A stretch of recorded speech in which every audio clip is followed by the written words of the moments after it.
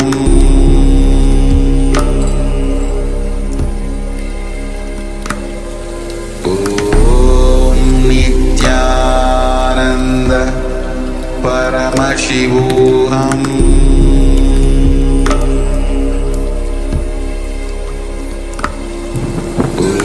Om Nithyananda Paramashivoham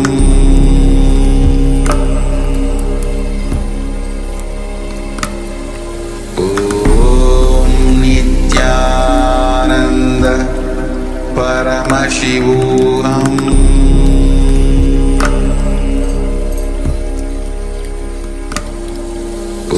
Om Nithyananda Paramashivoham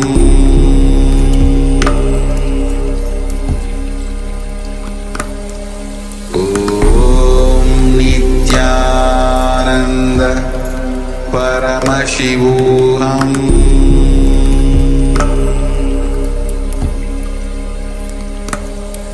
Om Nithyananda Paramashivoham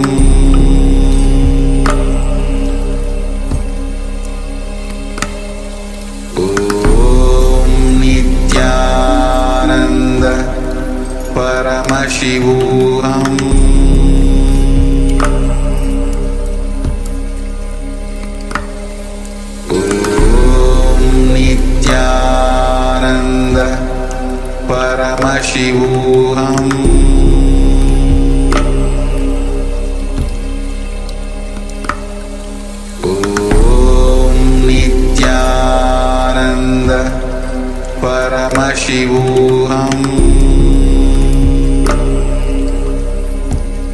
Om Nithyananda Paramashivoham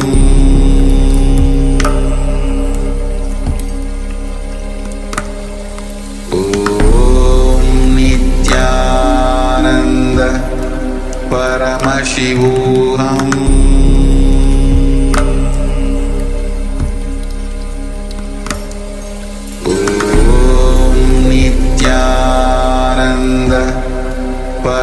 Paramashivoham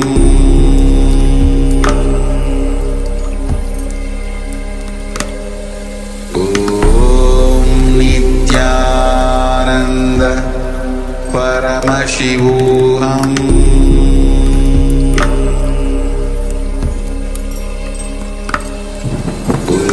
Om Nithyananda Paramashivoham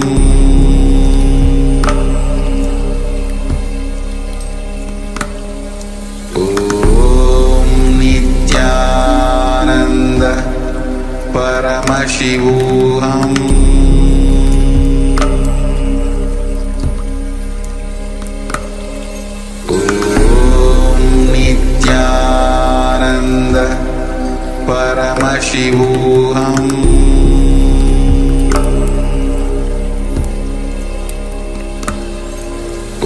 Om Nithyananda Paramashivoham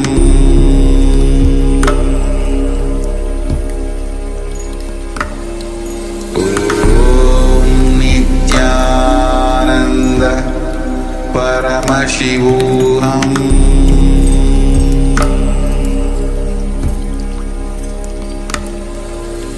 Om Nithyananda Paramashivoham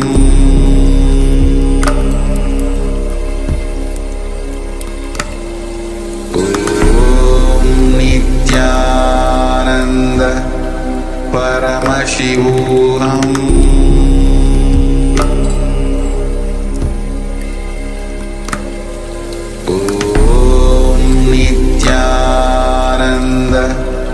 Paramashivoham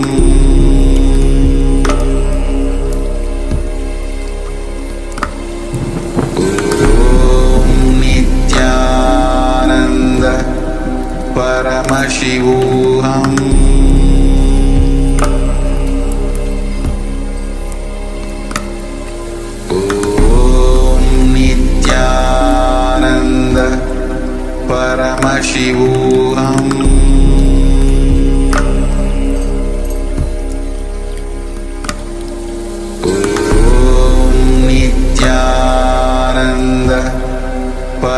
Paramashivoham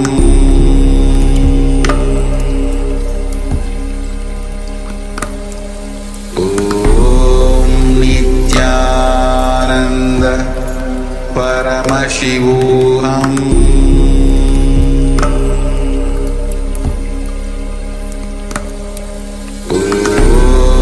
Nithyananda Paramashivoham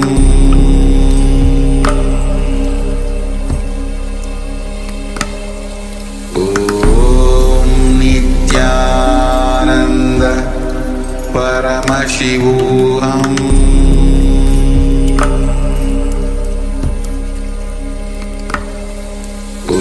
Om Nithyananda Paramashivoham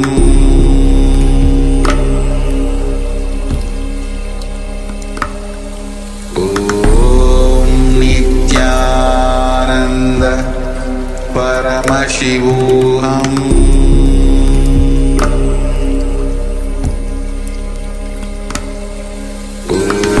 Om Nithyananda Paramashivoham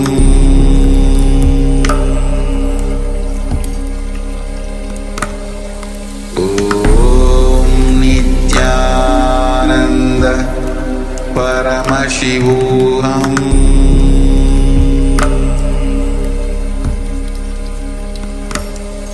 Om Nithyananda Paramashivoham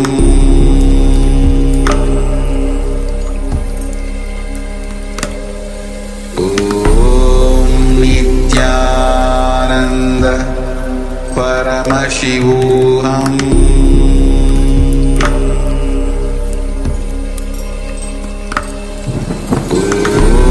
Om Nithyananda Paramashivoham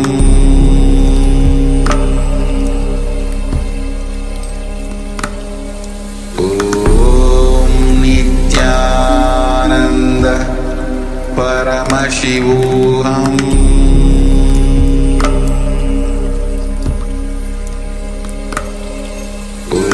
Om Nithyananda Paramashivoham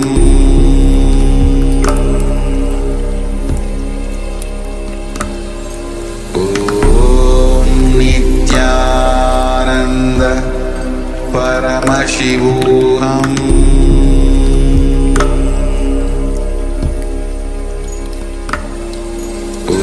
Om Nithyananda Paramashivoham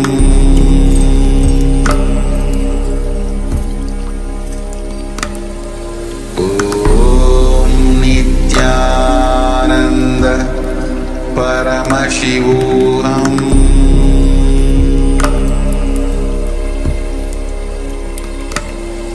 Om Nithyananda Paramashivoham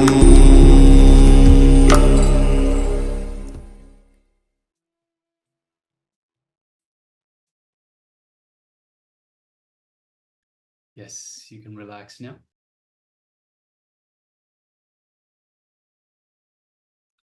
All right. So thank you for everyone for participating. And yes, you can keep going if you're almost ready, just about to roll the fruit out of your palm. Just waiting for a few more moments.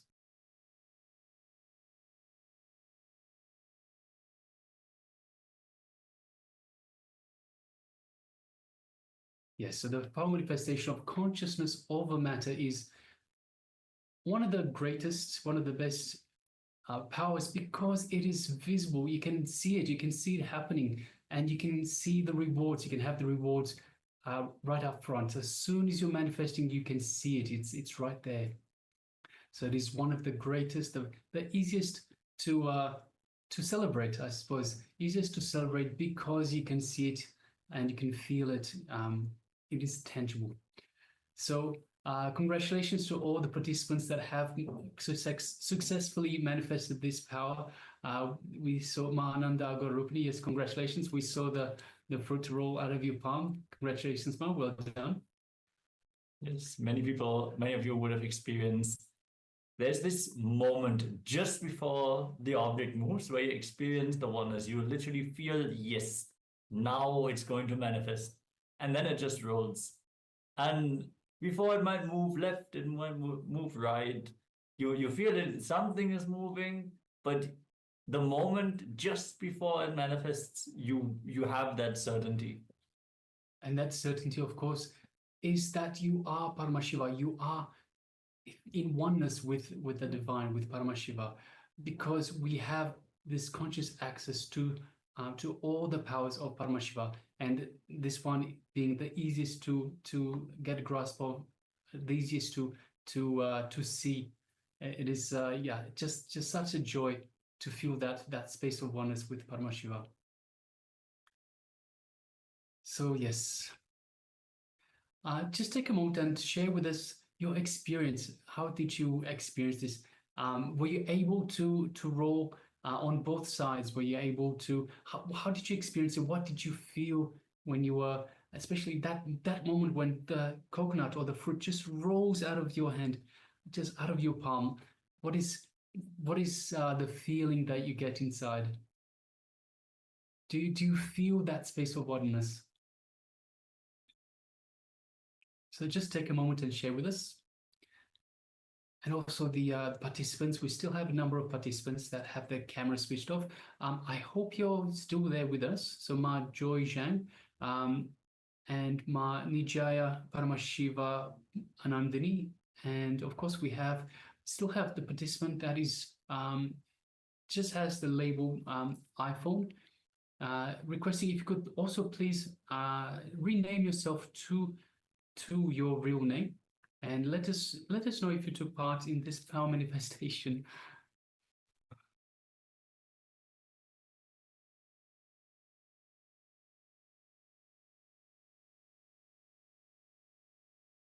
So we remind participants that every power manifestation is manifested from the space of oneness with Paramashiva, with the divine, and with the Supreme Pontiff of Hinduism, who is the embodiment of that very divine.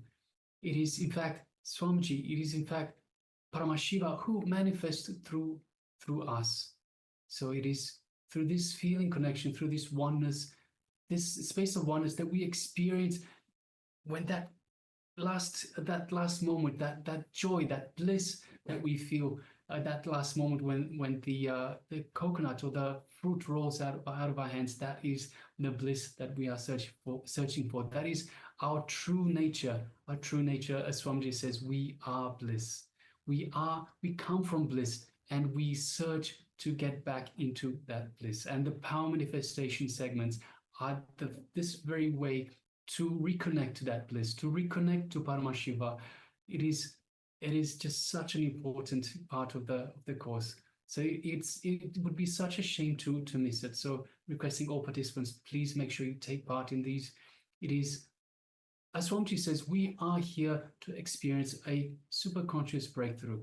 It is Swamiji's mission to bring superconscious breakthrough to the world. This is why you're here. So this is the best way to take a quantum jump, a quantum leap for your superconsciousness, for your very own consciousness, for your realization of your true self, of your oneness with the cosmic superconsciousness, Paramashiva. All right. Yes. With this, we're now going to move on to the next chakra. We're going to move on to the next energy center and the correlating emotion. We're going to move to the Manipura chakra, the navel center, where a lot of energy is centered, directly related to our digestion and the energy conversion that is happening. As Swamiji always says, turning the bread to blood, all that happens in the stomach. And when we have worries, the navel center is blocked. And we would have experienced that when there's uneasiness, there's a worry that is bothering us, also our digestion will be impacted. And yes, with the completion, when we get into the completion space with our worries, we overcome the worries, the first thing that's going to happen is we're going to manifest a strong stomach, a strong gut, and it's also the source of energy that we have. So we will experience a wellspring of energy as well, surging from the navel center.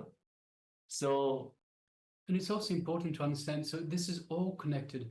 So also when you have so much worry, your stomach will suffer. So you will know that if you have issues with your stomach, it is probably because of the worries. So it is important. It is an important way to also analyze and understand yourself, understand your body and what is happening in your body by knowing this great truth. It is related to worries, and you can unblock the chakra. You can bring health to your gut, to your stomach, by simply dropping the worries. So now let us all get ready. Sit comfortably with the head, neck, and spine in a straight line, and let us get ready to receive the Supreme Pontiff of Hinduism as he reveals everything about the Manipurika chakra. Let us begin.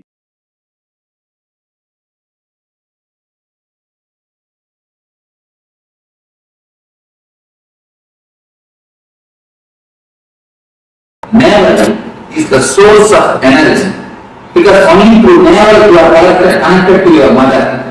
Your mother is the source of all your energy. Now let us discover it. They say, I read in that book, Why God Won't Go Away is a book. It's actually 3 doctors, they did a lot of research on this psychosomatic zone and the mysticism. How the mysticism, the prayer, meditation, all these things, what is the effect of all these things on the mind. They have done the research with the SPECT scan, what is happening in the brain at the time. More neuroscience study, and they published their report. And after that report, they say the students in the medical college signing for the spiritual study, the spiritual aspects of meditation. Spiritual meditations. What is the meditation, the other healing systems, alternative therapies, all these things, the study, the signing for the, before this book, if the signing rate is 10%, after this book, they say 80%. The signing rate, 80%. Such a tremendous new opening is done by few doctors, but very thoroughly organized study. And very critical study also. Never think the bias views, very critical study. And in the study they reported, the mother, she may be in India and child may be in America. But if a mother falls sick, that works on the brain of the child. No connection. There is no need that the child should be informed. The mother is sick. Simply it shows in the neural system, or the brain system of the child. Of course, no proof. We cannot give any logic, but it happens. It's happened. Are you talking about telepathy or what? No. All the child. You see, delivery, if you learn, then only you will do. What age? What age of you see, below the 7. Below 7. Below 7. All the kids. Below 7. After 7 only you get the individual. Below 7, no individual. All the kids.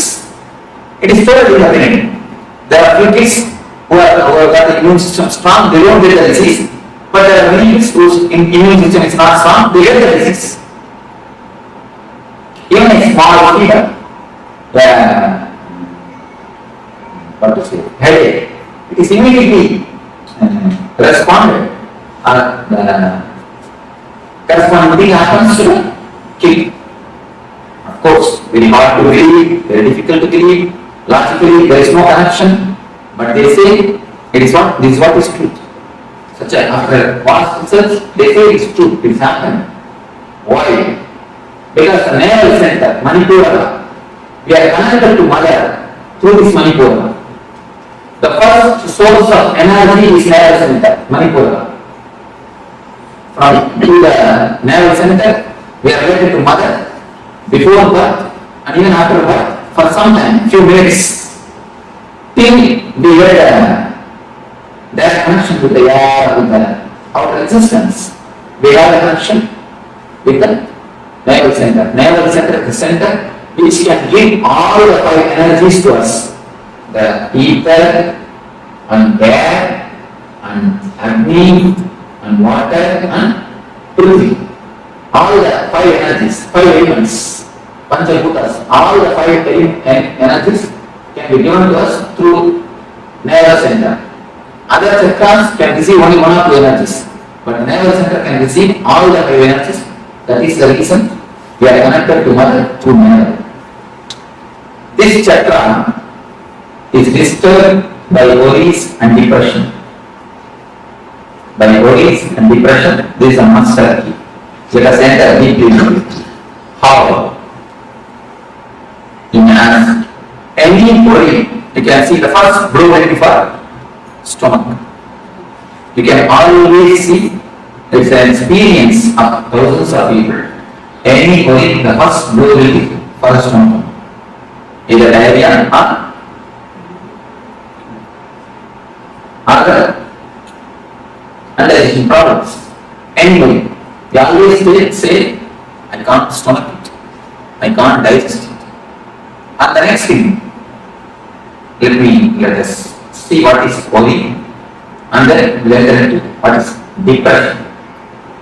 First we'll finish the worry, and then the depression. About worry, I think about worry, I always saw more than people do beautiful explanations about worry, because it's an experiential expression.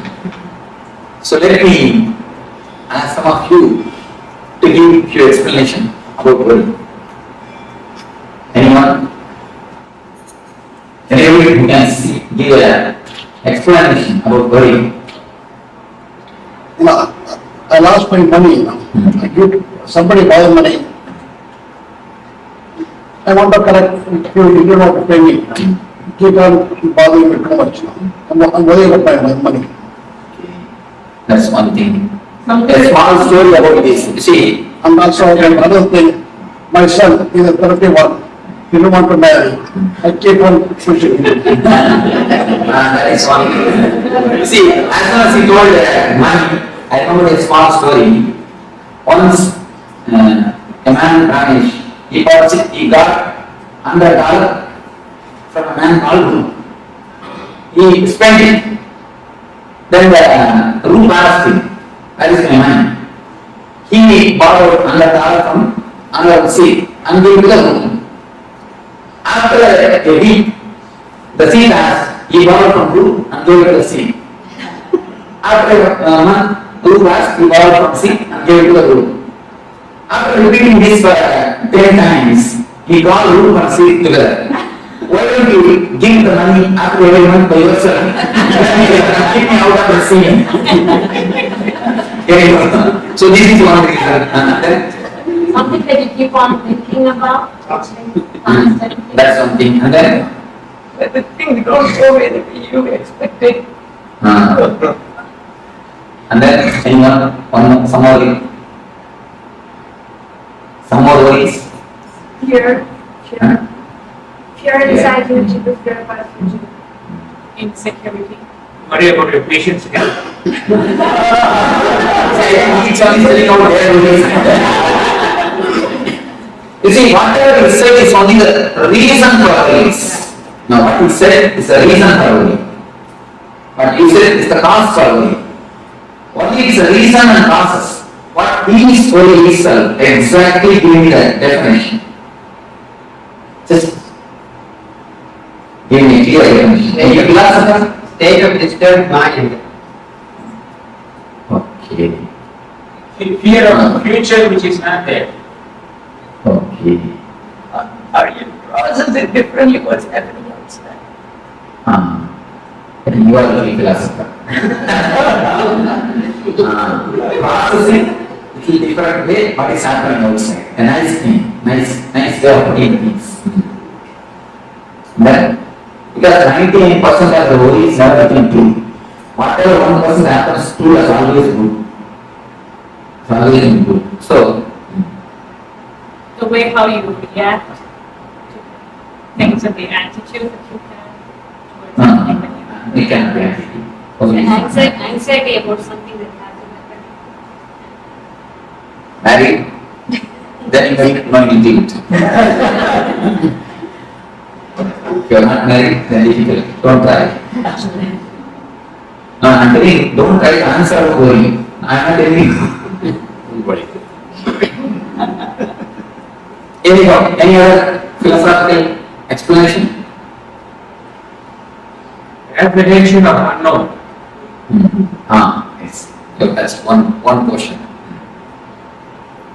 Apprehension of unknown. And here is a good answer. The processing in a wrong way. What is happening outside? It's a disturbance of your mind. Whether it is real or unreal, it's a disturbance of your mind. Then thinking. Yes, but if you are trying, don't worry, ma'am. If you don't try it, now she is trying something. You are going to give some answer. And you are, no. She's not worrying. She's not worrying. So all the answers. Wasted thought energy towards something you have no control of. You have extra mind. You see, in our system, our mind is simple mechanism. Be very clear. Our mind is simple mechanism. Never think mind has got its own intelligence. No. Mind is a simple mechanism. Intelligence is totally different. Mind as such is simple mechanism.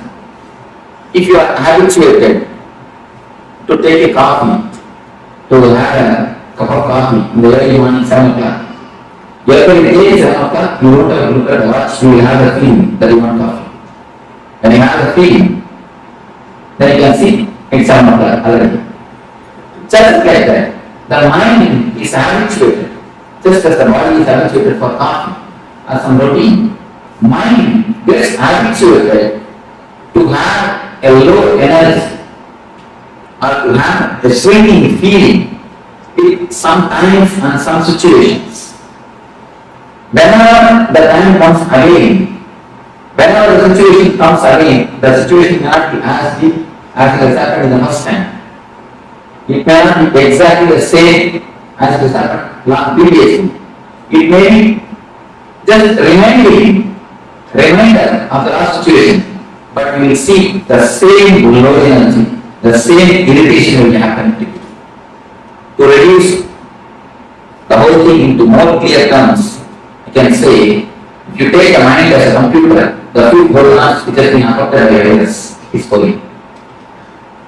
There are few portions of your mind which is affected. It is like have you seen a gramophone record?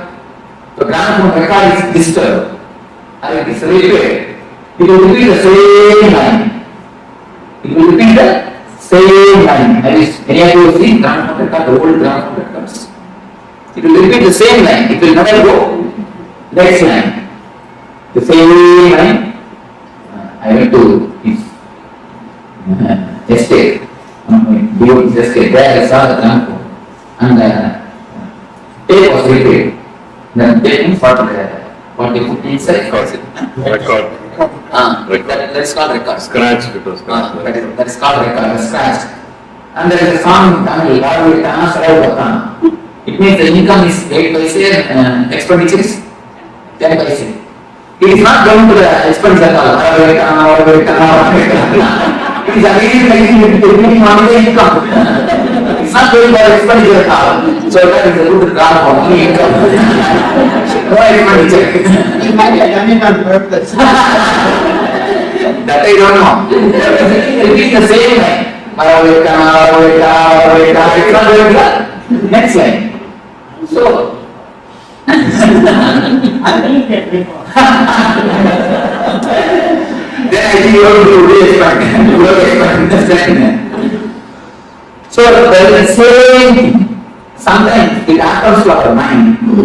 The words, even if you want, even if you don't want, whether you want it or not, whether you like it or not, the same word is repeating inside you, which makes you feel shrink, is what is going. The continuously the same words, which is getting repeated in your system, in your mind, and it makes you feel shrunk, even if you don't want, is what is called worry. There are two things, please understand, there are two things in our life. One is dialogue. When you speak with others, when you speak with somebody else with volume, it is dialogue. Next thing, when you speak to yourself, it is called monologue. The first thing, all of you are aware. The next thing, only you need to observe, you will understand. You will be sitting on the bank of a river, or on the seashore, or under a tree, or in the swing in your garden. You will be sitting, but your mind will be, tomorrow morning I will go to office, and tomorrow evening I will come back and tell the man to wash my car, and I will take my inner dialogue. the inner dialogue. What is that's called the term inner dialogue? It's called monologue. Monologue. You see, the speaking to yourself, which you can call as thinking or mind. Every term you can give, but mind, the word thinking and word mind makes it so big. I don't want to use that word. I am using the word monologue. Inner chanting. If it happens with volume, it is speaking. If it happens without volume, it is thinking. That's all, nothing else. Don't make thinking as a complicated thing. We always think mind cannot be controlled. We come to a conclusion. Without trying, mind as such cannot be controlled. We have a very wrong major understanding in our life. Mind cannot be controlled. Why you know? You try to fight with the mind when the mind is a whole. You take the mind as all the thoughts. If you think of the mind is something like all your thoughts together. But actually mind is not all the thoughts together. Mind is individual thoughts. But you make all the thoughts together and then you name that bunch of thoughts as a mind. Then you can never win. See, if you put all the sticks together, you can never break.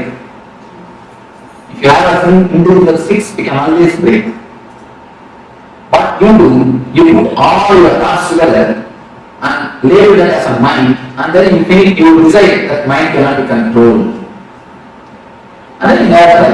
Once you come to conclusion, how will you try? Once you start believing, how will you try? Never. But mind is not everything put together. It is an individual small constituents. It is individual thoughts. As long as you deal with thoughts, you can simply transform. When you start dealing with as a mind, you can never change it. The problem is how you are looking. See, first understanding you need to understand this. Mind can be transformed. Mind can be controlled. How? You can ask. When you can control your words with volume. You see, with volume, whatever you speak, you control it. Am I right? Am I right? You are controlling it. When you can control with volume, can't you control without volume? You can vary. Only thing, a little bit of awareness, nothing else. Just the awareness. With volume, when you can control. Without volume, can't you control? You can vary. First thing, they are not tried. Next thing, they are tried from the wrong corner. From the wrong side. Whenever you look at your enemy, you look at him as a whole. Just like that. Whenever you look at your mind, you look at it as a whole. He is not whole. Never he is a whole. He is a small parts. If you know the mechanism where to touch, you can simply come out of it. The habit, the worrying is a completely habit. It's like a more recorded program. You see, in the starting only you need some reason to worry. In starting, some reason, something happens outside to start worrying. After some time, you become such great masters of the art of worrying. You master the art of worrying. After some time, you don't need any reason after reason for worrying. You find some reason. Or even if you fail, if you can't find any reason, you see, I have seen some people, if they can't find any reason, they will come and tell me, Swami, today things are going so well, I think tomorrow something bad will happen. Tomorrow something very big is going to happen. We go next step. Tomorrow something big is going to happen. If you can't find even that reason also, even without any reason, you know how to worry. Because the way becomes habit. Your system completely gets habituated to worrying. See, the word habit is a beautiful word. You should understand that word. You should understand that word, worry, the habit. If you drop H, your bill will be there. If you drop A, bill will be there. If you drop B, it will be there. Only when you drop the I, it will die. The very word has got a beautiful meaning, habit. Drop H, your bit will be there. Drop A, bit will be there. Drop B, it will be there. Only when you drop I, it will die.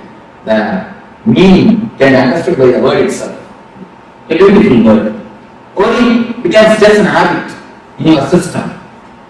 Worry has become part or a portion in your system. The feeling which makes you shrink and which gets continuously repeated by itself, whether you want it or not, whether you accept it or not, is what is called worry. Next, let us see what is depression. The circuit or the way how the depression is created. See, according to the people of the biology, the body of the animal and body of the man is one and the same, almost one and the same. Only mentally we are something higher than animals. And now they say that chimpanzees do 80% of all the activities what a man does. 80% can be simply done by chimpanzee. Only one thing, he doesn't have his own mind. In the plane of mind we differ, but in the plane of body, we are almost one and the same. If a chimpanzee gets angry, he will simply beat other chimpanzee, or at least a cage. But if a man gets angry, he cannot beat somebody else. In the society, if you are angry against your boss, what can you do? You can give only a smile. Nothing else. If you are angry against your wife, what can you do? Nothing can be done. There you lose job, you lose food. Nothing can be done. See, anyway, you can express your anger whenever you want. You cannot completely express it. But they say, the doctors, they say, whenever anger happens to you, poisonous chemicals are released in your system. Poisonous chemicals which disturbs your immune system is released in your body, in your system. What will happen to all those chemicals, all those acids? It's like acid bath. It's like a bathtub filled with acid. You are taking acid bath every day, every time, whenever you enter into anger, and you express it, at least you come out of it. The chemical is whatever. When it is not expressed, it is completely, totally suppressed, and just it gets deposited in Manipura Chakra. Manipura is the energy center in which all these negative emotions are deposited. Any suppression, sexual suppression, or the violent suppression of the violent emotions, or the anger, or the vengeance, anything, if it is suppressed, it directly comes to the energy center of Manipura. Manipura is the center where all the suppression happens, all the suppressions are stored. If you suppress, what will happen? The suppressed acid only creates acidity. Nothing else. That is what directly happens. That is the reason the Manipura gets disturbed. The depression and the worry directly disturbs Manipura. Anything suppressed directly attacks Manipura. Manipura is the first chakra, first center which is disturbed by its suppressions and the system of suppressing. That is the reason children don't have any suppression. See, if you see the kids, you can see a grace in them, a beauty in them. You will not see any ugly child around the world. You can see the photographs of kids around the world. Indian kid, American kid, African kid, Sri Lankan kid, any country, you can just see the photographs. You will not see a single kid who is ugly. Have you seen a single kid who is ugly? You must have seen in so many TVs. Even Ethiopia, they are living in poverty. Even there, kids you see, they have their own grace. They may live in poverty, they may be lean and thin, but the grace of the face will not be lost. Because they are nothing in the Manipura. They are not collected anything, they are not suppressed anything. Have you seen a single kid who is ugly? Have you seen a single grown-up man who is beautiful?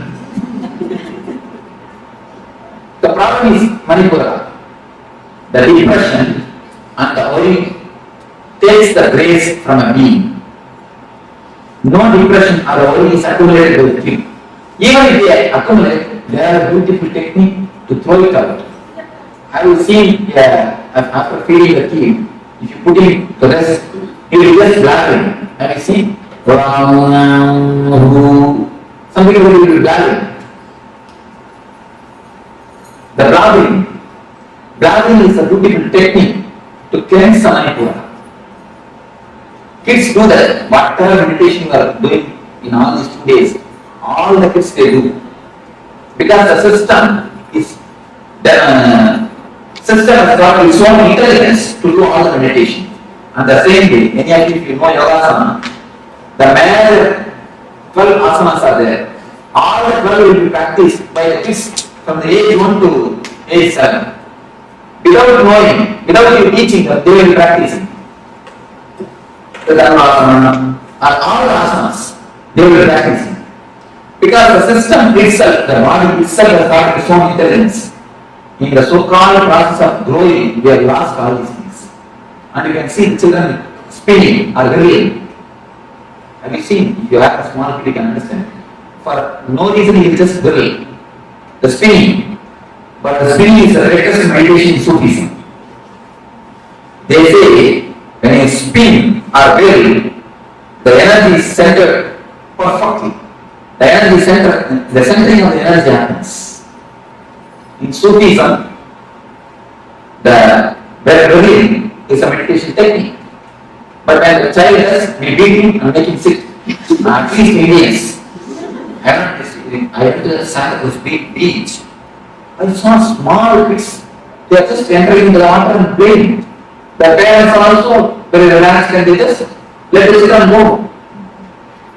And I can't see this scene in Belarus. In India, first thing they won't let. And even if they let out so many rules and regulations, they will put up. Child will hate the playing itself. Will drop the idea of play. Of course, anyhow. Whatever the kid does, we don't encourage, we don't allow it. The so-called process of growing, we lose everything. Blocking is a beautiful technique. You may ask how? How can it be a technique?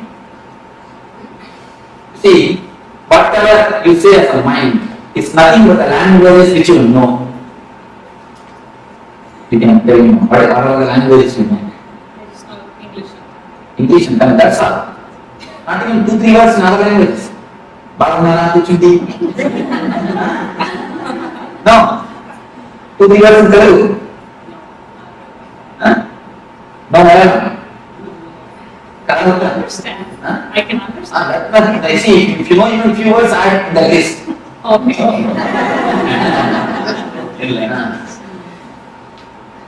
I can understand you. Karakata. Kutila. I can few words. And then Hindi. And then Hindi. Any other language? That's all. You see, if suddenly something happens and you forget all these 5 languages, can you say you have something else called mind? No, your acting out happens only with the seed of language. The verbalization may not be by language. You see the man who doesn't know any language and it acts out. You can see he has got his own language. But as far as you concern, only these 4 languages. You are not developing your own language. Only if a man is born from birth, if he doesn't know any language, then only then he develops his own language. For you, I am telling you for you. If you forget these 4 or 5 languages, can you say your mind exists? Sure. No.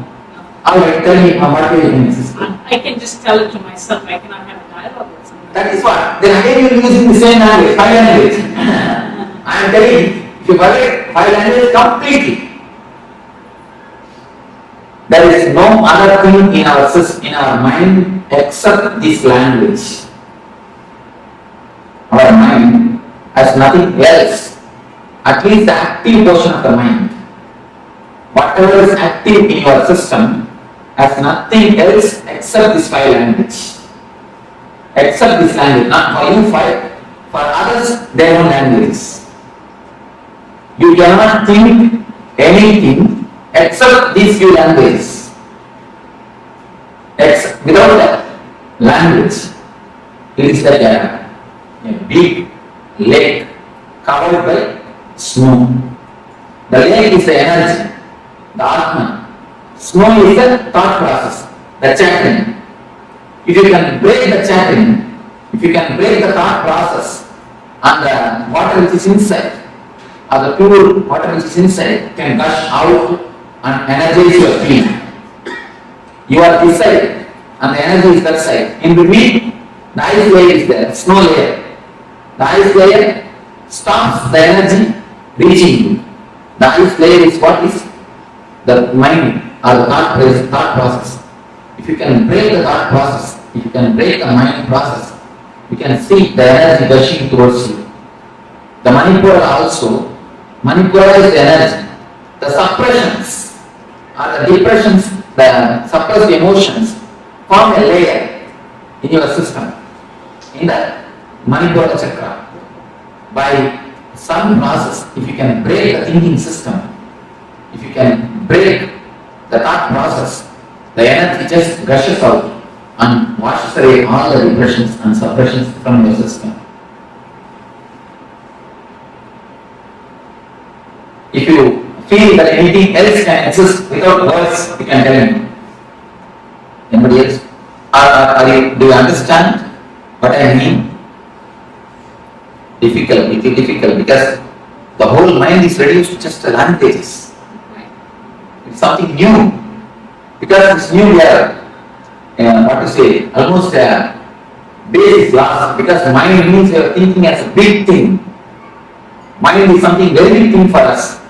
But simply the base is removed. Now I will say mind is nothing but a few languages which you know. So we are really at the loss.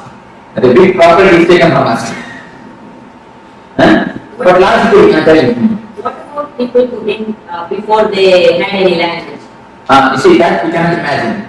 Now if you imagine, again you are using only the language. Then if I imagine, they have their own language. Again, when the mind got developed, when an animal has become man, in the process, the language development was there. The sounds, see the special sounds are associated with the fear. If If a man feels that a fire is happening nearby him, he used to create that sound, and all will understand something frightening thing is happening there. So they will run away. Like with the sound, the language was developed. They had their own language. With that sound, they think. They start thinking with that sound. Do you understand what I say? The tribal language, you may call it. I guess we have always assumed that language is a way of expressing what is in our mind. But now you're saying language is Simply the mind. Because anything in your mind, you cannot have without language, without word, without verbalizing. The verbalizing process, the verbalizing process is the process which is the uppermost layer of your energy system. You are above the verbalizing process and your energy is below the verbalizing process. That is the reason the connection between you and the energy never happens. So any logical thinking is lost without language. There cannot be Yes. there cannot be any logical There cannot be any logical thinking. You see, when you use your logical mind itself, you are not using your whole energy. Please be aware. When you use your intelligence, you are putting all your energy to use. When you use your logic, you are not putting all your energy to use. You can always see the decisions of women is very sharp because they think more intelligence, not intellect. The decisions of the men, maybe immediate, they will give an immediate result, but for long run, the decisions of the women are the sharp because they think with intuition. Any decision with intuition or intelligence, any decision with logic has no intuition. I always seen that decision taken by logic gives immediate result, but for not for long run. Decision which is taken with intelligence and the intuition, which may not be directly, you cannot directly give a reason, but you will see, for a long run, for the whole life, it will give a tremendous effort. Swami, I have to thank you for telling this to all the men over here. I'm sorry to give me some examples. You are If you can question me, I am ready to tell you an argument. I'm just like, figure out in my mind, please give me some examples. You see, there are few conclusions. I am not able to give you directly example because of whom I have seen, in what the place I have seen, all those whole examples I may not be able to give. But you take this conclusion and scan your life and see. For a long run, any great logic man, a man is to excel in logic and a great professor, he will be giving lectures and convincing thousands of people. He will come to the house and a small problem, he will convince his wife for half an hour. After the half an hour, she will start from the first step. You see, she will start from the first step. What do you know? Because the conclusion structure is not by intuition, by intelligence. They don't have thinking. You see, I always see women doesn't think much. They take proper results. Because most of the energy is stored in the seed form itself. Whenever it is necessary, it gives out the result. In the ancient India, women are more treated like counselors. Any problem, in the evening, man will come and tell the problems. She will give the counseling, and tomorrow morning it will be executed. More they are treated as counselors, and not only that, the techniques to keep the intuition awakened is practiced by women. The dark itself is a technique to keep the intuition awakened. Tomorrow we will be using the technique with the dark, with the Chakra. The techniques to keep the intuition awakened is always practiced by women, but you cannot see any women logically. How much you try to convince by logic, nothing like that. Is it that they think through the heart more? No, they think through Manipura. They think through Manipura, not through heart, but through. Are they more emotional? No. They think through intuition. The Manipura is the center. You see, Manipura is the center, very active women. That is the reason only women could give birth. And not only that, Manipura is active in women. One more reason, they need to give birth. They need to give whole body to one more life. For that, by nature, Manipura is strong for women. They need to give a full structure. Practically, the work of Brahman needs to be done in the energy center. So the Manipura of women is more strong. That is the reason. And this, I have seen the intuition counselors. They are in that also. Women are more successful. Even in India, the rule of Solomon, have you heard of this? Intuition counsel. Even in that field, women are more successful because the Manipura is very strong for women. The intuition or the conclusions will be more strong because the layer will be very thick. The thinking layer is not deep in women.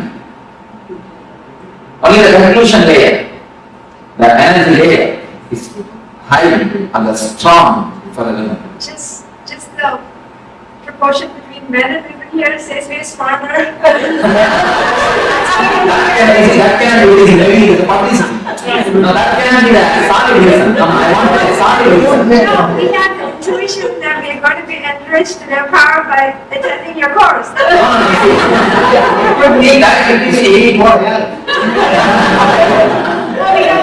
See, in that way, we see logic calculate both things. That is not right. I wanted to give you some solid proof, some solid example. See, I am giving the discourse. By the time I remember, I give you the solid examples. It happened in my. And here if you give one example, that will not be enough. This is the concept. If you scan your life, you will understand. This is the idea. If you just go through your thing, you will understand. Whenever a woman desires, it's for long run.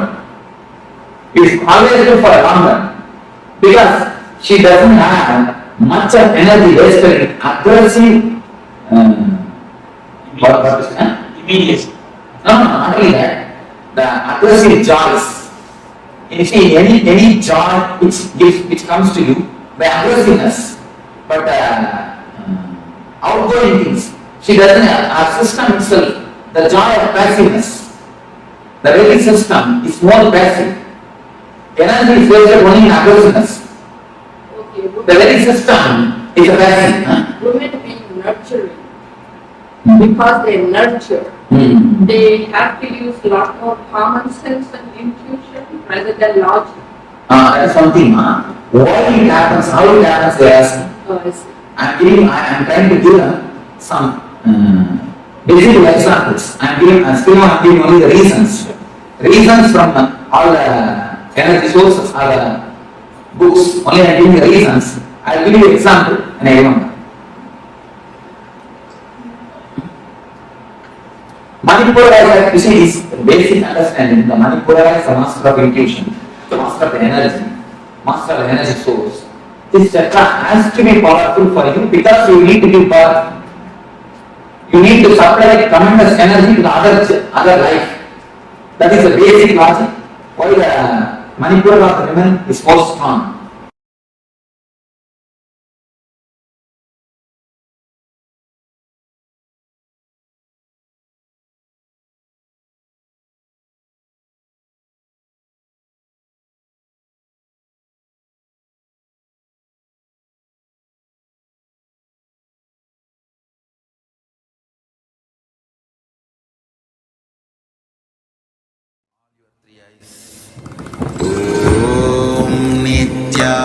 Nithyananda Paramashivoham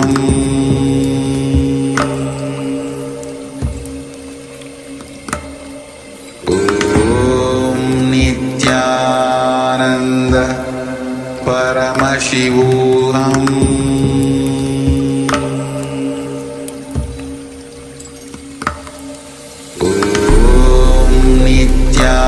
Nithyananda Paramashivoham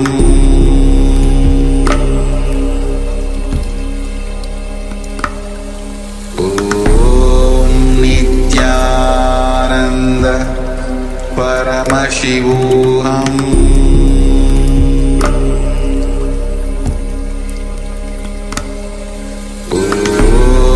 Nithyananda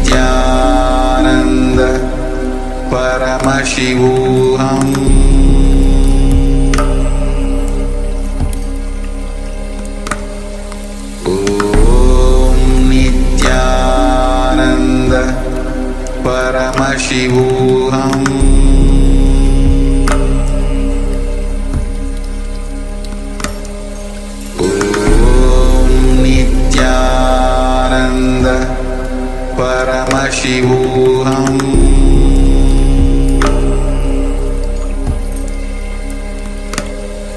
Om Nithyananda Paramashivoham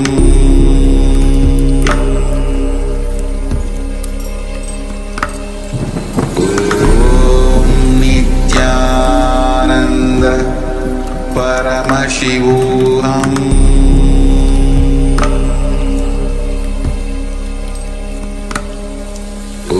Om Nithyananda Paramashivoham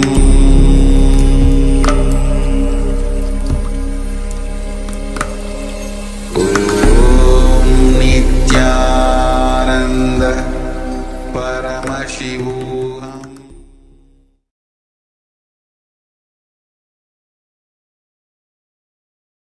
Okay. Yes, you can relax now. Welcome back after that wonderful revelations by the Supreme Pontiff of Hinduism on the Manipurika Chakra. So next we'll be moving on to an internalization exercise. Meanwhile, if you have any questions regarding to the revelations that Swamiji has just imparted with us, please feel free to share with us. Let us know in the chat box. We're only too happy to clarify things for you, to help you out, to make sure that you don't have any blocks missing in this bridge or this wall that we're building brick by brick. So if you have any questions at all, please make sure that you ask. This is what we're here for. All right, so let us move on to the internalization exercise. Yes, understand how worry can disappear. The moment you bring authenticity into your thinking, worry disappears.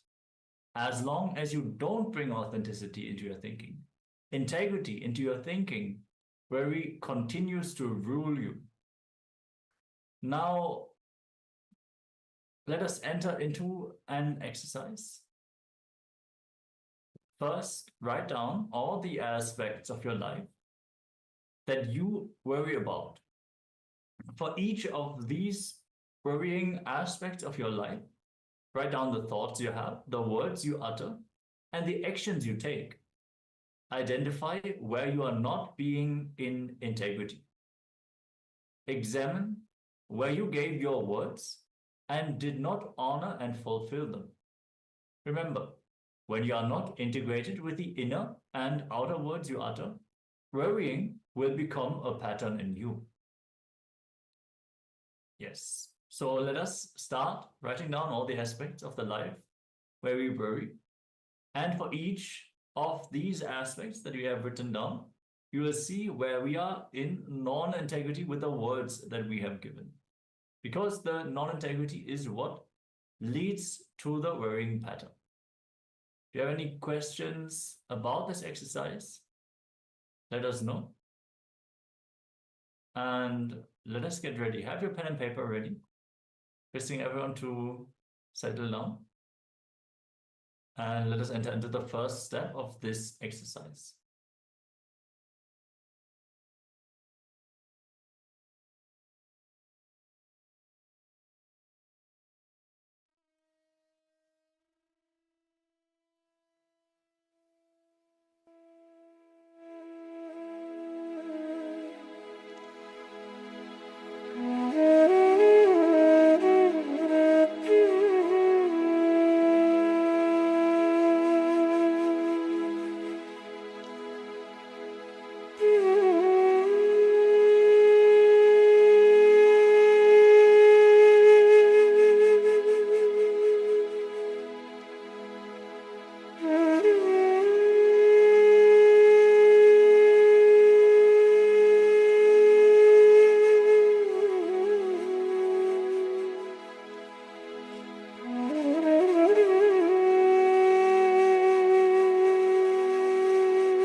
and respects. Let you all open all your three eyes. Om Nithyananda Paramashivoham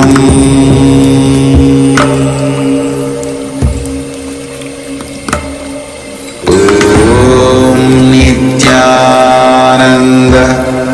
Paramashivoham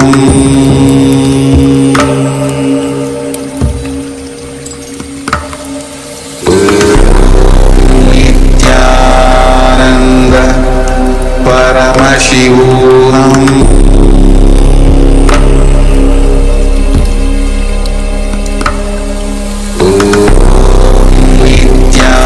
Nithyananda Paramashivoham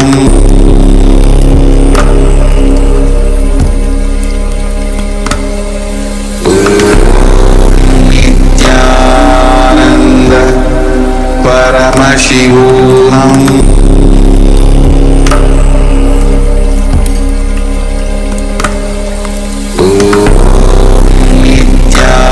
Nithyananda Paramashivoham.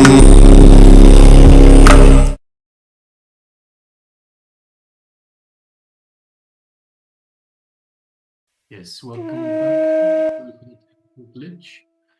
So, just requesting participants, let us know if you require some more time on this particular exercise before we move on to the next one.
Yes, let us now move on to the second exercise.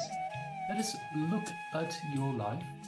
You look at your life and identify all the things that you forget most often. So all the things that you forget most often.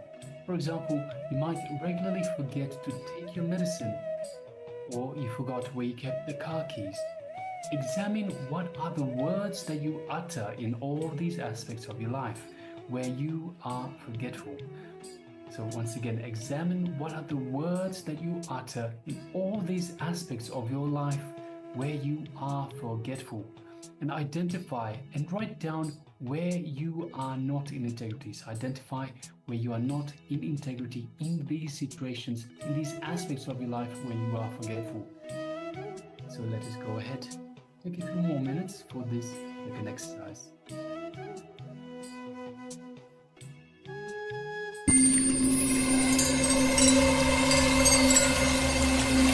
I welcome you all with my love and respect. Let you all open all your three eyes. Om Nithyananda.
for each of these varying aspects of your life.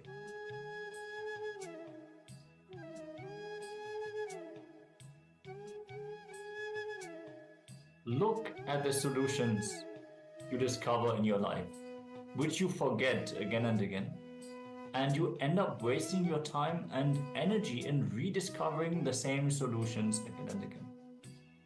Swamiji beautifully shared about Apasmara, which is literally the demon, the asura, that Bhagavan Nataraja, the cosmic dancer, stands on. It is our forgetfulness, the forgetfulness of the spiritual truths and insights that we have already discovered, forgetting the powerful cognitions that help us solve the problems of our life. So let us look in and see those solutions which we have discovered, but we waste our time rediscovering them again and again because we forget the solutions. So let us take a few moments and look in for this step of the exercise.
Yes.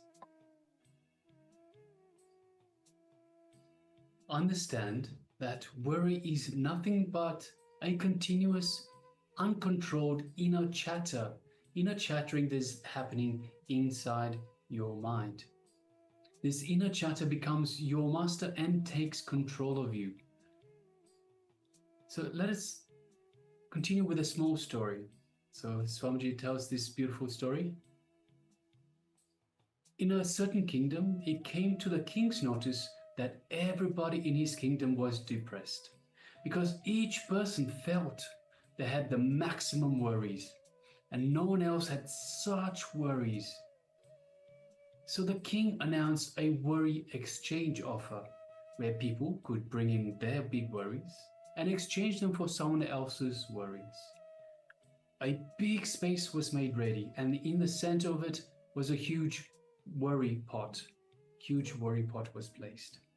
And anybody who wanted could come and dump his own worries inside that huge pot. And they could pick up any worries they wanted. The only thing was, of course, they had to pick up some worries. So the whole kingdom gathered for the event. The people moved around and met each other and started talking to each other about their worries, as people generally do. After a long time, the event was declared open for the worry exchange. A lot of time passed, and not a single person came forward to drop their worries in the pot. So the king started getting worried. He started asking his ministers, what is happening? And the ministers replied, Your Majesty, after all that interaction, everyone thinks that their own familiar worries are much better than everyone else's worries. So it's important to understand that everyone has worries. Everyone thinks that they have the biggest worries, but the fact is, everyone has worries, and it's mostly the same kind of worries. And it's much better to have our own worries that we are familiar with. We are much more comfortable with our own worries than new worries.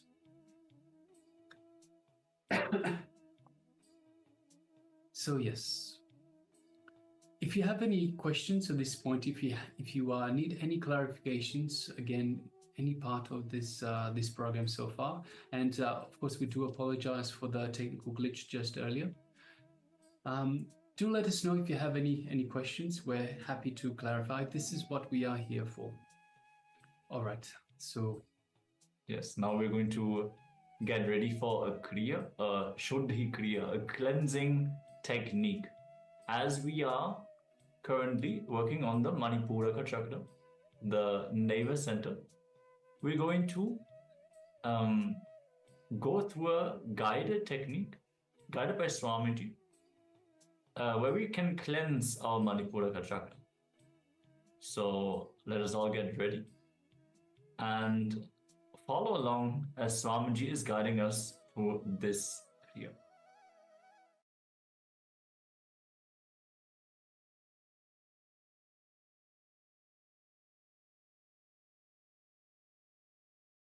While the Manipuraka of the women is forced on.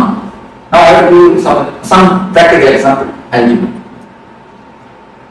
So whenever you suppress or you put the desires into the system, that goes and gets settled in Manipuraka like a layer, like an ice layer. Here is a small meditation, as I told you. Mind as a layer is nothing but a language. If you can break the language, you can break the layer. The whole layer is nothing but a language. If you can break the layer, you can break the ice layer. You can allow the energy or the water to come up or to gush to the higher zones, to your being. The breaking of the ice layer, the technique to break the ice layer is what is called bladder. This is a very powerful technique to cleanse the Manipuraka, to break the inner chattering, to break the thickest layer of depression. Now, let me explain the technique to you. First, you will concentrate on Manipura. Concentrating means you will just relax and sit, feeling this place. See, as soon as you feel Manipura, you will see your worries and your depression start coming out. Because they are already there, only we are putting a big thick asana or a chair on it and we are sitting on it. They are just there, bubbling out like a welcome. But we have big seat cushion on that, and above that we sit and we feel we are comfortable. We are comfortable. As soon as you start thinking, you will see that the depressions or the worries coming up. So just throw them out by any sound, that's all, nothing else. Make any sound, you feel, or make any sound, just feel that you are throwing them out. That's not, you understand? Just make any sound. It should not be a word, kind word. You see that kids, they make sound, just like any sound. At first 2-3 minutes you will feel Swami is making us mad. I am not making you mad. I am just I am not making you insane. I am bringing out the insanity from your inside. I am bringing out the insanity which is inside you.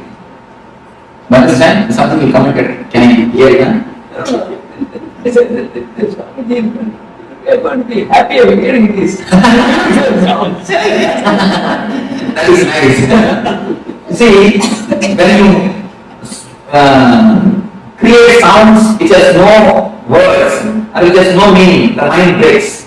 Only one thing, don't allow any thoughts to, any words flow, or eternal chanting. Any thought comes, just create a sound and throw them out. Just continuously create sound. Only one condition, for 20 minutes you should not stop. No gap. You see, if you do gap, then mind will start activating. Mind will start speaking. So don't allow any thought to come. Create continuously some sound. Can you repeat the same sound? That is not a problem. That is not a problem. See, if you don't get any sound, one thing, you should not allow your mind to think. Then only the system will break. You see, 21 minutes is one energy circle. The 21 minutes don't allow any thought. Try your best and create only sounds. And within 2-3 minutes you will see automatically you will remember the man who cheated you.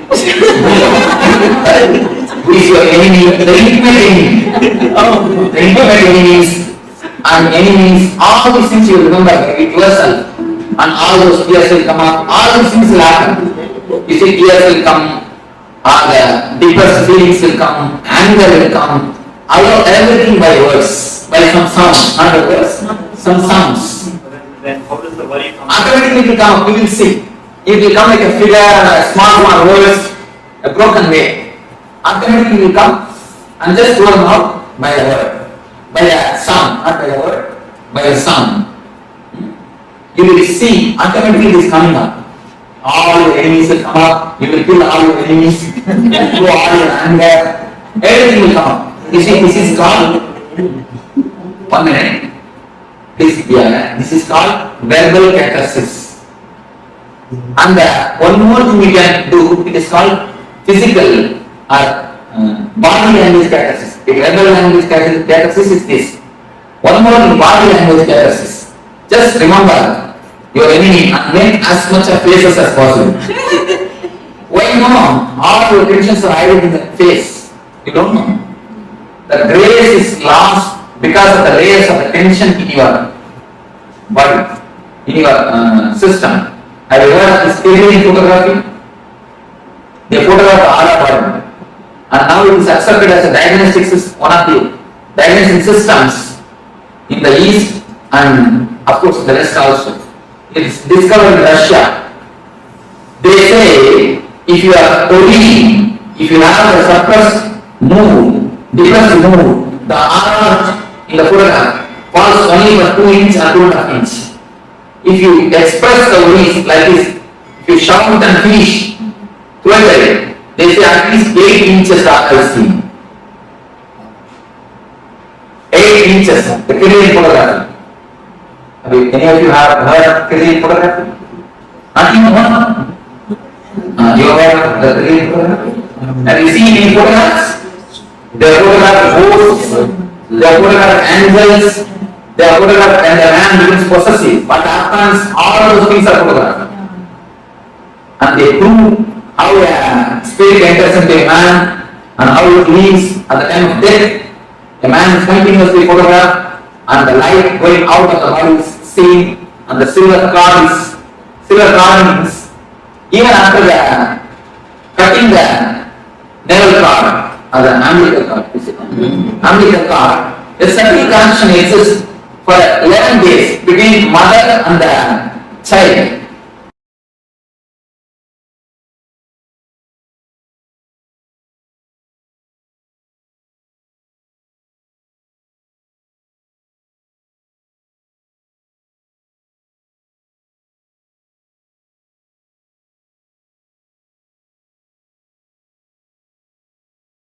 Yes, so now let us enter into this process which can cleanse the Manipuraka chakra.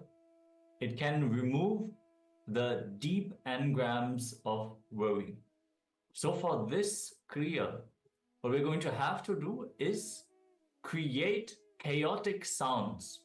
So no words should be verbalized, just continuous sounds, blabbering, like Swamiji said, just make all the wild sounds and express. Keep expressing yourself continuously. It is the verbalization that we carry and store in our navel region, which expresses as worry. So all the unspoken, all the unfulfilled words that we carry in our navel, when we bring the wild verbalization, the chaotic verbalization, without any meaning behind it, that is when the navel will become soft. It will flow and we will not have that stiffness and hardness in the navel region. So start creating wild sounds, any sounds without meaning, and continue to go on expressing yourself wildly.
Yes.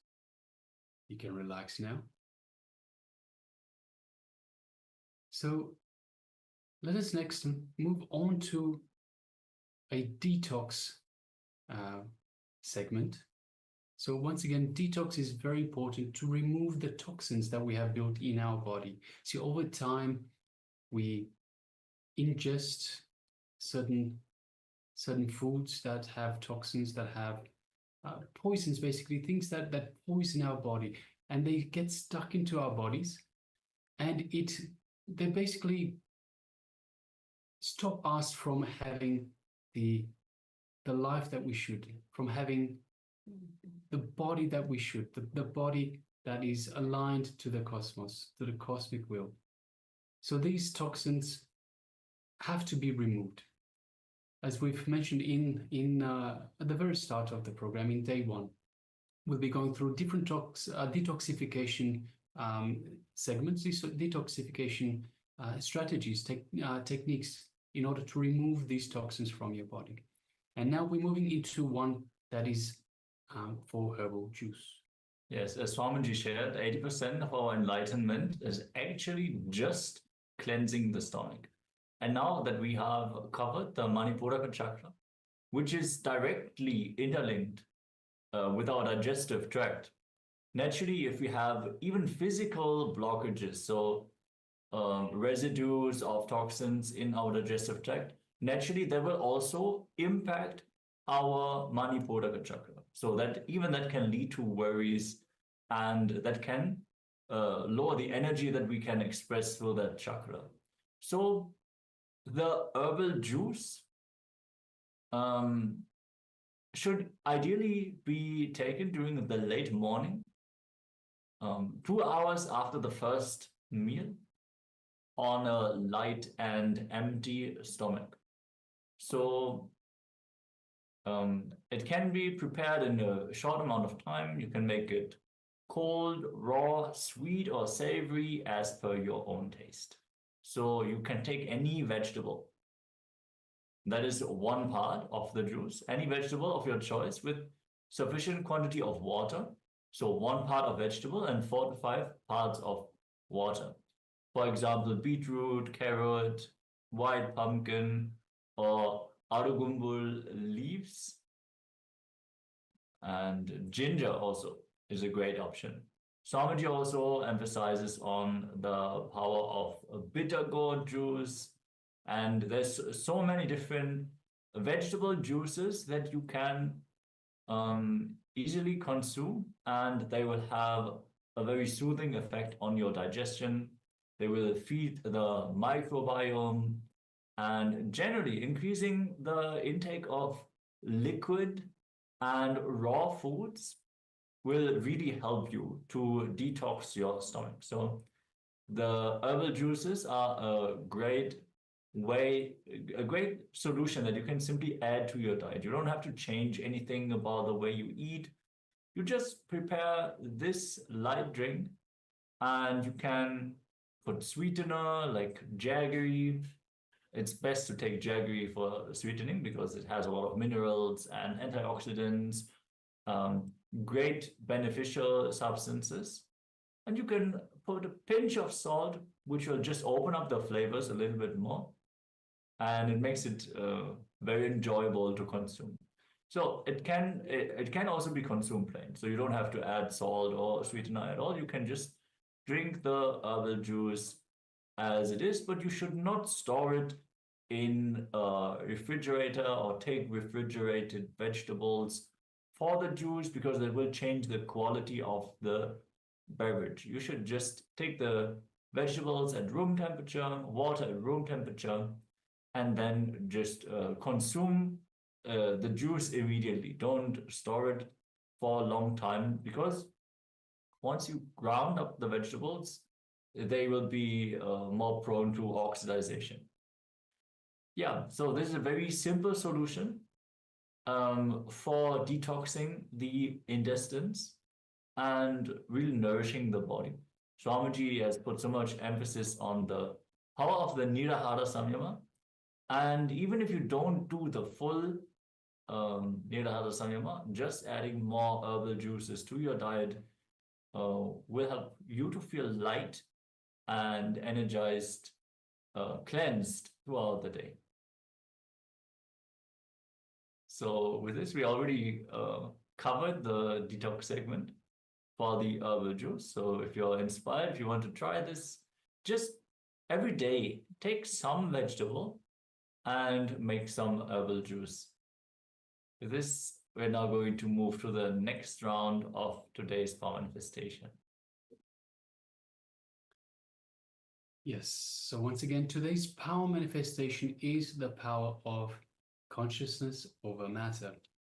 So once again, we request the participants to gather their coconuts or fruits, round fruits that you have with you. And let us start moving the coconut in our hands once again. Let us roll the coconut from our palms. So in the previous round, we moved the coconut. So in the first round, we moved the coconut to one side. Second round, we moved it to the other side. So let us now go to the other hand. So let us have the coconut or the fruit in the other hand. So requesting everyone to get ready and let us sit comfortably with our coconut on our palm. So the palm should be flat. The coconut should be on the palm. And make sure the coconut is facing the ends of the coconut is facing on this axis here. So you have the round bit here, so you can easily just roll off the hand. So requesting participants, please gather your coconut or round fruit and let's get ready for this round of power manifestation, power of consciousness over matter.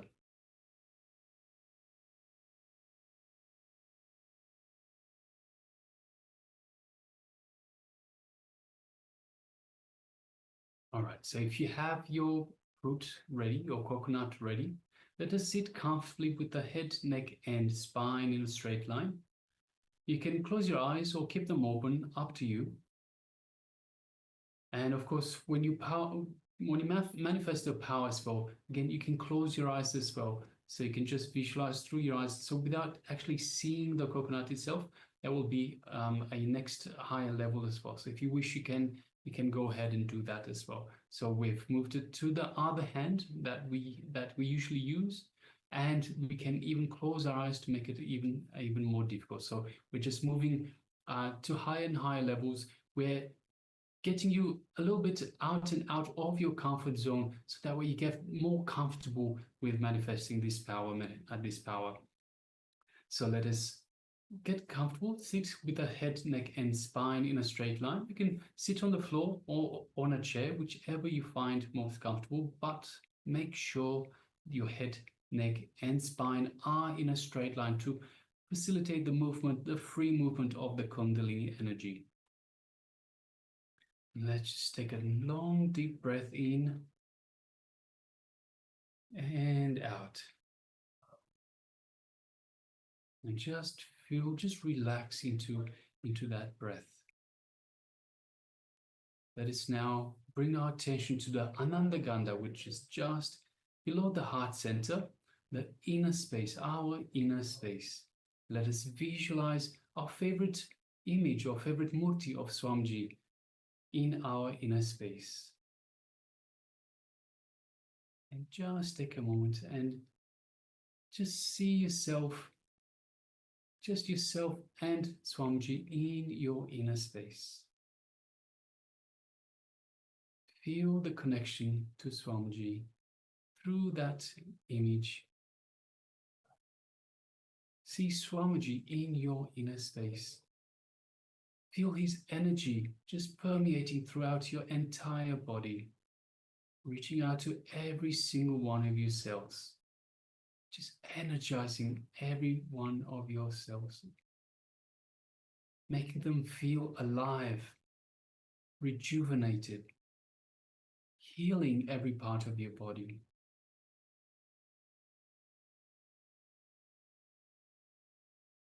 Let us just feel this space of oneness that we have with Swamiji in your inner space. And you know that you are in oneness with Swamiji, the embodiment of Paramashiva himself, Supreme Pontiff of Hinduism, living avatar. Just take a moment and feel that space of oneness and enjoy that space of oneness.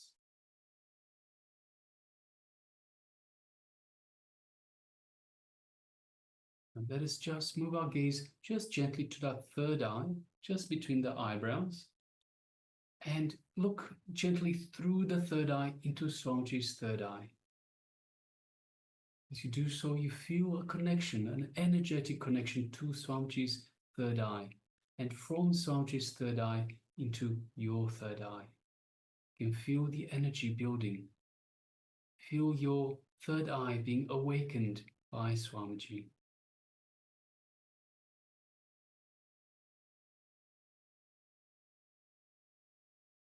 Now let's take a moment and make a conscious declaration for that coconut or that fruit to move, to roll out of your hand.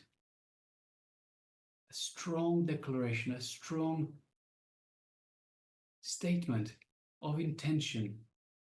It is only this intention that is reality. Nothing else can be reality. This is the only thing that we can imagine as reality. Make that strong decision, strong declaration, strong statement that the coconut will roll out of your hand.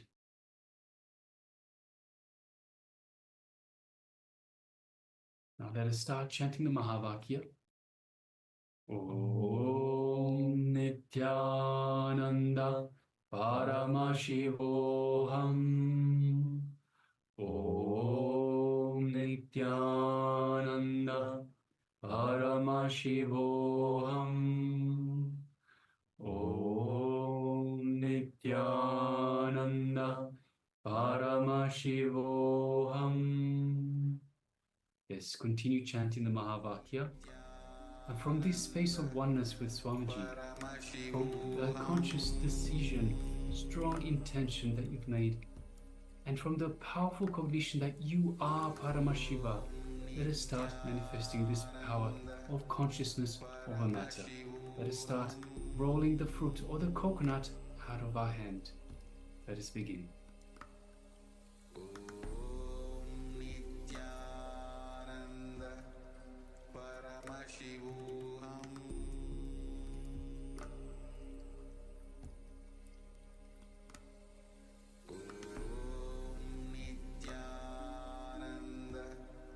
Paramashivoham.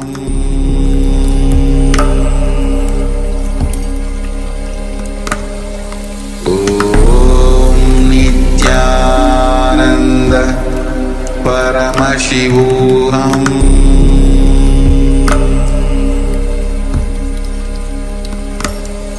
Om Nithyananda Paramashivoham.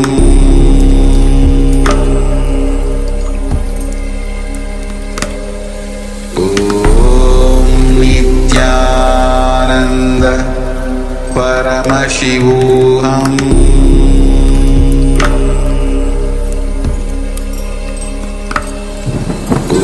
Om Nithyananda Paramashivoham. Om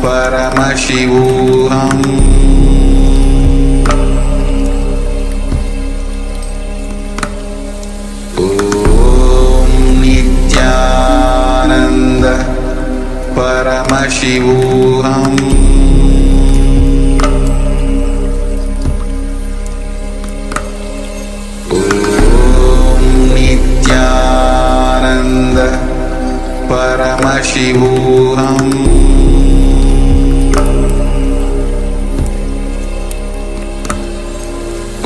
Om Nithyananda Paramashivoham.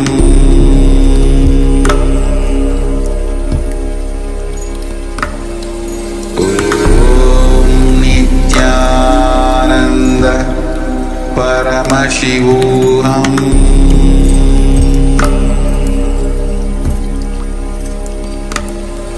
Om Nithyananda Paramashivoham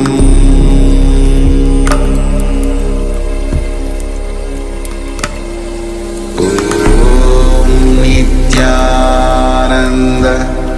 Paramashivoham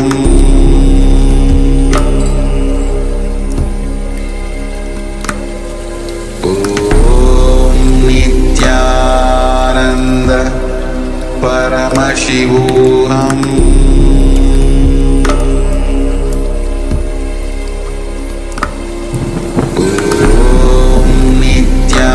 Nithyananda Paramashivoham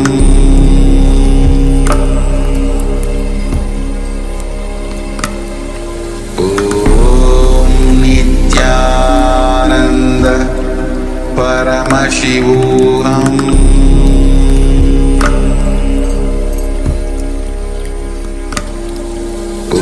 Om Nithyananda Paramashivoham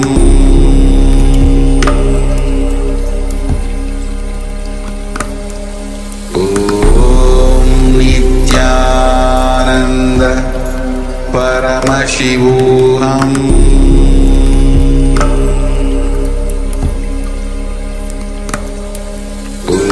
Om Nithyananda Paramashivoham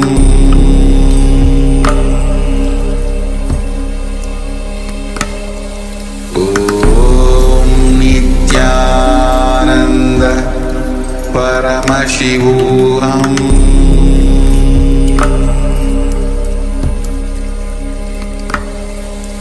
Om Nithyananda Paramashivoham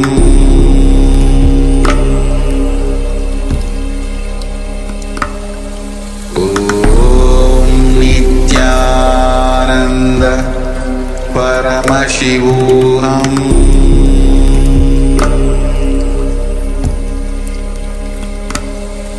Om Nithyananda Paramashivoham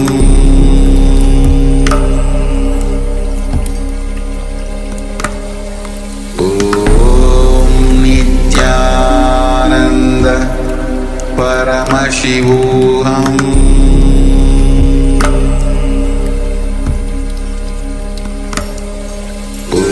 Om Nithyananda Paramashivoham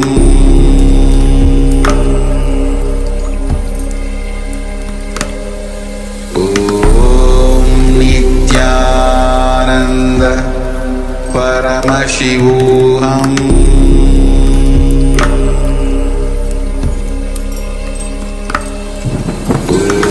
Om Nithyananda Paramashivoham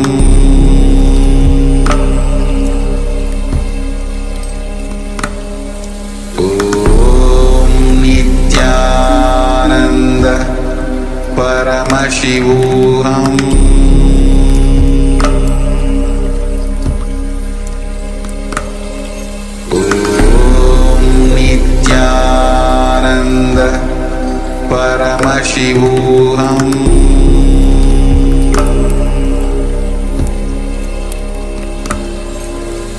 Om Nithyananda Paramashivoham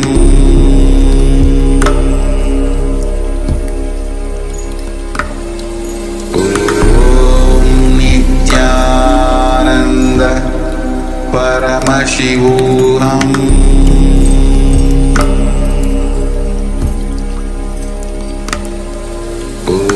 Om Nithyananda Paramashivoham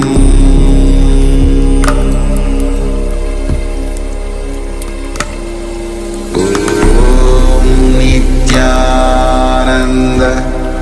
Paramashivoham